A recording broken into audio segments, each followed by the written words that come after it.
Aron Kristinsson, 13 marka stórsigur hér á FH í Kaplakrika, hlýtur að vera mjög óvænt svona stórsigur. Já, mjög, ég meina FH er með frábært lið, mjög breiðan mannskap og geta skipt inn á vel eins og við erum með ágætisbreidd líka og getum líka að rúla liðinu vel.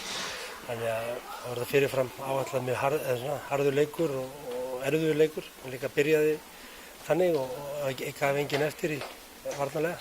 Hins vegar náum við svona smá tökum, við erum að spila massífa vörn allan tíman og við náum að uppskera svona miðan seinni hálfleik fyrir varnarvörnum okkar og náum hann nokkra marka fórystu.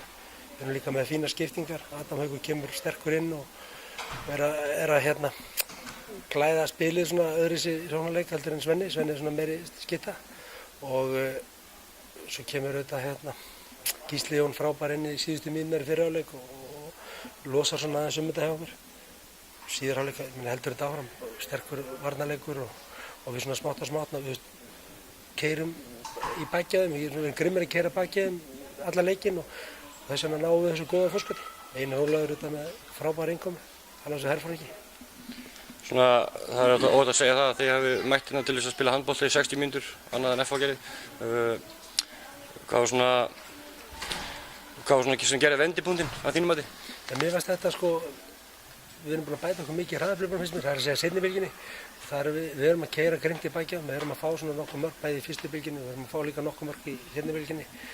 Og þú veist, við erum bara búin að vera að bæta okkur jafnt og þétt og það er að skilja okkur í dag. Í leiknum í dag það er þessi varnarleikur og Einar Ólafur kemur svona sterkur inn í markið, það er vendipunkturinn.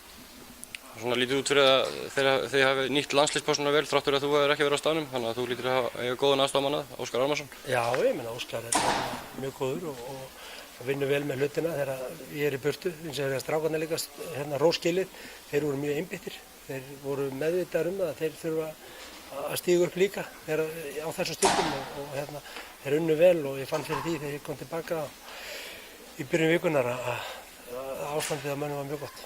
Takk fyrir þetta, gangi vel.